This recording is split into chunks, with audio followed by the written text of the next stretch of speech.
Hello everyone, it's Jayden for Student Pages. Hope you're all doing well today. Today we have another artist spotlight interview for you guys. We are here with Crispin Burton. How are you doing? I'm good. I'm great. Thank you for having me. Yeah, really excited to be here. Excellent to hear. It's a pleasure to have you. So, if you could just give the people at home a rundown as to the background of how you got into the music industry and why you chose to go this way. Sure. So everybody in my family is a musician. I sang as a chorister at Gloucester Cathedral for 8 years of my life as a little wee babby. So that sort of forced me into that world of more choral music and having experience of singing on BBC Radio as a child and doing all these things with huge orchestras. And that sort of kickstarted everything. Went through GCSEs and was tasked to write a song. I wrote a song about my little sister and I sort of wrote it and was actually quite impressed and sort of just let that take its fate and carry on. It just sort of progressed from there. Got to a stage in my life where I had a few different songs and started getting into the studio and started meeting people, networking and whatnot, and released my first debut single, Lover Lover, which is a sort of rock pop ballad. I think there's a bit of Robbie influence in there. So, your most recent success then was winning the Casio Sessions competition. How does it feel to have won that, and what drew you to apply for it in the first place? Someone, I can't remember who, and I feel bad, but someone sent it to me just on Instagram, and I was like, well, I'm going to be applying for everything and anything I can see online. Just applied for it. And yeah, just got glowing feedback from my entry. Yeah, what an honor, what a pleasure to go to this event. I haven't played loads in London. It's something I'm doing more and more. This year is definitely more about that. So going to London by myself, a one-man team, and just getting there, realizing I was first up, which was never ideal, but it gets out the way and the nerves is gone. It's done then. Yeah, it was just a nice little like solo adventure. And to go there by myself, be first up, meet so many good singer-songwriters. Like there's so much talent in that one room. It was mental. And then for them to call my name with all these amazing people, I'm like, yeah, it really was. It was a really lovely experience. And the whole Casio team and everyone, so lovely and have been so good to me. So yeah, very, very grateful for this whole experience. Yeah, definitely. No, absolutely. And again, congratulations. It takes, I'm sure, an immense amount of talent to actually win a competition like that. I mean, would you say it's propelled your career then? Yeah, I think so. I think what's really nice is obviously an established brand like Casio. It gives me a bit of a qualification, as it were. I'm not that terrible. I've got something to my name. I can go and flex this one, on Hey, a look at tool. that. Look at that. Beautiful. Yeah, really, really nice. Wow. So I was a bit overwhelmed with that, to be honest, but That'll be a benchmark forever for you, won't it? absolutely, yeah. And there are certain stages in any career where you can go, oh, really, like that's going on the wall. That's a moment. And there's been a few of those, which is nice, but this is definitely one where I can, have a physical thing and go, well done me, which is really nice. No, absolutely. A constant reminder, I guess. So, we already slightly touched on your music and the genre that you describe it as, but winning a competition like this, you're evidently doing something different, something original. So, what would you say makes your music stand out particularly? I think the biggest there are two things I'd say. I think not everybody is chorally trained or classically trained. I think that influence in my life has come across into the way I play piano, my writing, the way I sing. And I think it sounds quite pretentious, but I think having gone through that, which was morning before school, go to school, afternoon, after school, and then a service every day, Saturdays, Sundays, two services on a Sunday, a constant, a job outside of a job is, I'll forever be grateful because that's helped with my work ethic. And I was working full time as a videographer whilst doing my music career and released two songs whilst doing that. Now it's come to a point where I can actually balance it out and work for myself. And then number two, I'd say I think just the way I write is completely from within, especially for my I say earlier stuff like I haven't only released two songs. The earlier stuff I've written is actually some of my best because I think there's a certain authenticity to being a sort of slightly depressed teenager that I couldn't quite express to anyone or didn't feel the need to like chat to anyone about. And my place was just letting my heart scream on whatever it is. And I think that's where If You Hear My Voice, which is the song that won the competition, that's where for me, clearly that came across. As someone who's listened to one of your tracks, it definitely does come across very well in your music. We touched briefly earlier on family and that, it's been a very constant process in that everyone in your family has had some involvement with music. And you told me earlier that one of your songs was written about your little sister. Mm. How have the people in your life inspired you to get to where you are? Have they been supportive of the entire process, given their own backgrounds? How's that been? For sure. I think it's interesting actually because I almost feel like I've ticked off one career being a videographer. I've got where I need to get with video production, which is such a position to be in, and I'm grateful for that. But I have worked really hard for it.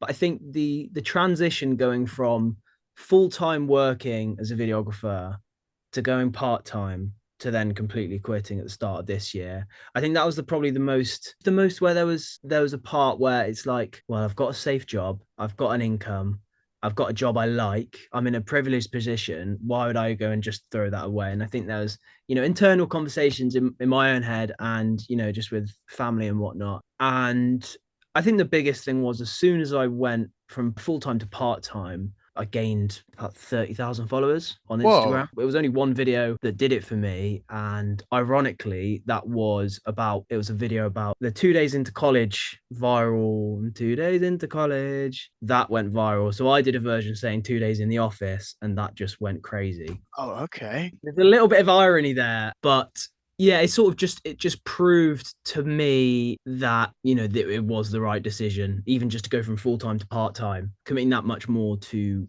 having freedom of time. But of course, in terms of my family supporting me, I'm hugely lucky to have a family that firstly put me in the cathedral. It helps that my brother was there and my dad was there, so there was us three singing in the choir. It is nice to have that backing. I definitely had to earn my backing from quitting my job. That was it. And I think as soon as I quit fully and being freelance, just things went a lot. Like I'd never made so much money in 1 month. I know that's not to sound arrogant. It's just to say like I've made such a big commitment and I was fully prepared to say I'm gonna be broke. I'm gonna be a broke musician. I'm gonna graft my ass off to get to a point where I can live through music. Yeah, I was fully accepting I was just going to be broke and just getting by, and it just went crazy as soon as I quit, which has just been amazing because now I can afford to invest into my music properly, which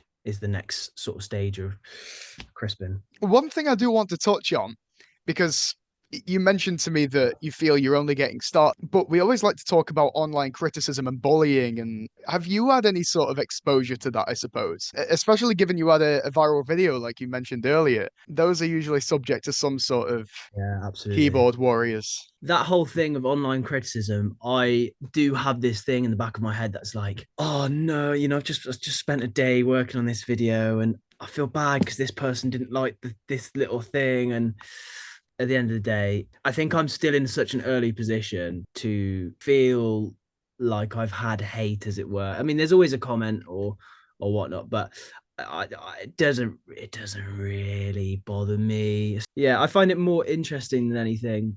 So we touched on, well, you mentioned actually earlier that a lot of your music, the inspiration was drawn from being a depressed teen. Have you had any like run-ins with mental health problems? And if so, where did they stem from and how did you handle them? And did it make its way into your music in some form, like you mentioned? Yeah, for sure. I think every teenager has a period where it's just not figured out yet.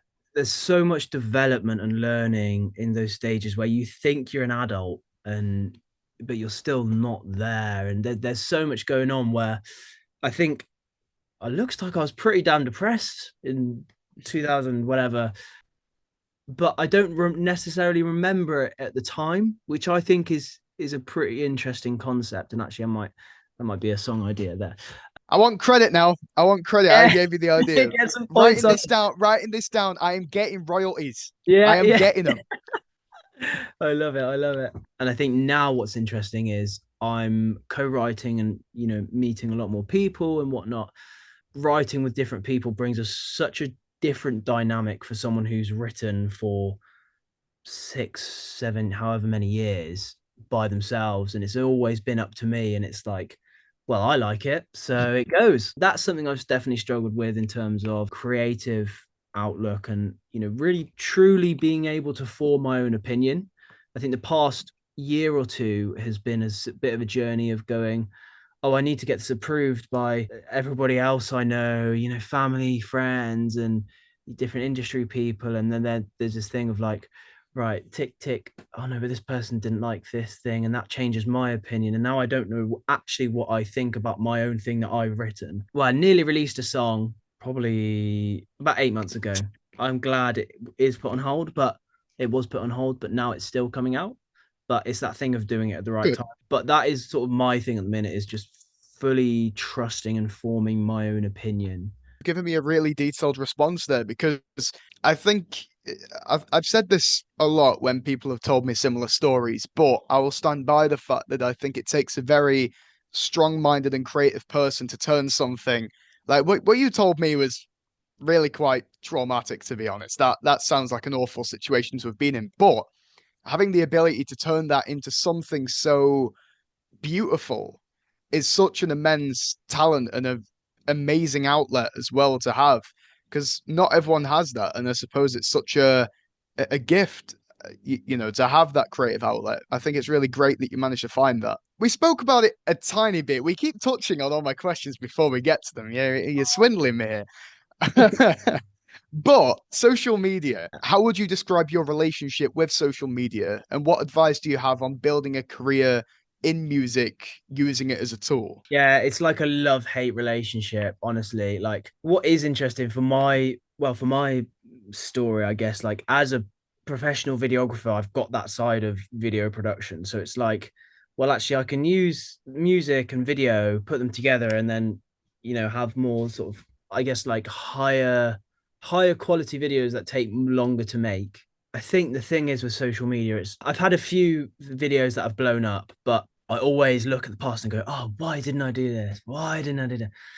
It's so easy to go like that. As I was saying earlier, it's like if you have the right intention and you're willing to work hard enough, then social media is only a tool to pursue your career, I guess. It's only in aid of. I guess if social media is the sort of thing you want to do, and for me it definitely is as well. I've been a YouTuber my whole life.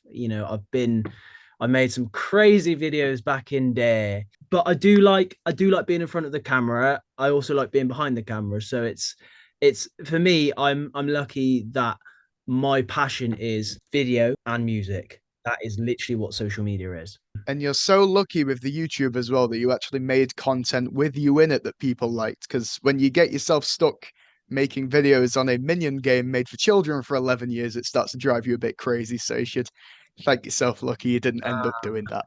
My first ever experience of having a viral video was on YouTube.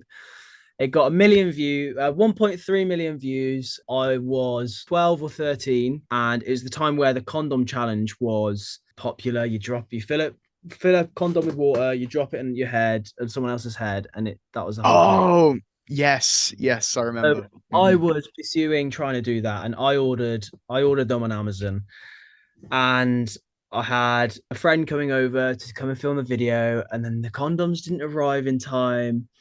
And God, this sounds so bad. Now you got to finish it now. I'm listening. Oh I'm God, locked in. yeah. And I was like, right, I'm 12 years old. I've got these Johnnies. How can I make the most of it? So I set up my camera. I was going to do an unboxing video, some LED light strips. And I just acted completely naive. And the title was Kid Finds Condoms in Amazon Package. And yeah, it just absolutely blew up. Like I made like a grand off it as like a 12-year-old, and then I invest, and that's another thing as well. I'd saved up for ages to get my first proper DSLR, Canon 700D, and as soon as I bought it, the first video I filmed on it was that. No way. And I That's think, nuts. Wait, so you knew that they were in the box and you staged it for the video? You genius. You marketing, absolute marketing. genius. It's great. I wish I could do Surreal. that now and just do that on every video. But It's a it's different space these days. People will different people will call space. you out, call it clickbait. But this is the thing. So I've had that was my sort of first viral experience, and it's crazy that that video that I've posted, the 2 days in the office version song I did, that was the first video on YouTube Shorts I posted, and that got like 8 million views, and I got like 50,000 subscribers from it, and like going back to me as like a 13-year-old thinking that I'd have 50,000 subscribers on YouTube when I was trying to be a YouTuber, that thought I'm still working towards that 100k plaque. That is still on the cards. Want it right there or right How there. far off are you now? I'm still I'm 50, I don't even know, 54 something. So I've still got a long way to go. Yeah, I think in terms of social media, it is just a game. And I think you've just gotta you do have to play the game, but also just make sure you're like actually enjoying what you're doing. Cause and it's the cliche thing, but like if you're not enjoying like today I've spent all of my day editing, got back from Madrid. So I vlogged that whole thing for my birthday, and I've spent all of today editing that vlog, and I took a break outside. I was just like, it's such a good thing I'm enjoying what I'm doing right now, because it's so easy for me not to go back in that room and continue edit. But because I'm editing footage that I enjoy and I think it's funny and I think it's translating, I'm essentially just watching YouTube before it's been uploaded. So I think that's the main thing, enjoying it. And another thing is like finding your niche. That's another big thing. And you know, I did the version of different songs, and that works for one song. Tried it, kept trying it with other different songs. Didn't quite have the same response, but I think there's definitely a world where I can go and do my own version of a different song and it not be side of what I am. But at the same time, there's social media artists that they just sing covers and that's what they're known for because they've got an incredible voice. But I think there's more to it than just that. And I think just having that understanding and balancing that and going, and this is what I'm going through at the minute, like what and who do I want to look like on social media? Because I just want to upload vlogs of me going around the world making music. That's like dream, and posting the music, doing a vlog, tour vlog, and it sounds like I just want to be a vlogger. It's not. I do like music, I promise. But I think now I've come out of the corporate world, I'm now finding that I can be myself. So be authentic, play the game, in essence. Play that Absolutely. game. Yeah. So harking back to music then, how important would you say it is to find people in the industry that are doing what you do? Would you say that those relationships are important, or do you not really think everyone needs them? It depends. I think network is net worth, 100%. And that's not just for, meeting other songwriters. That's, getting into industry events that are more A&R led, and just people and just meeting people and meeting session musicians. There's so many things that I can't do in the studio, and having someone that has seen me live, they already understand the world that I'm in.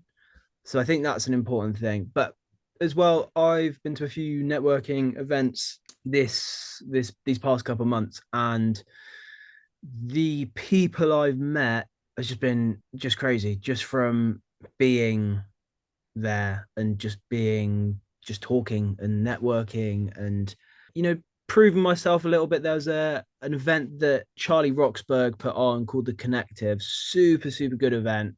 First one I went to, the first one he put on.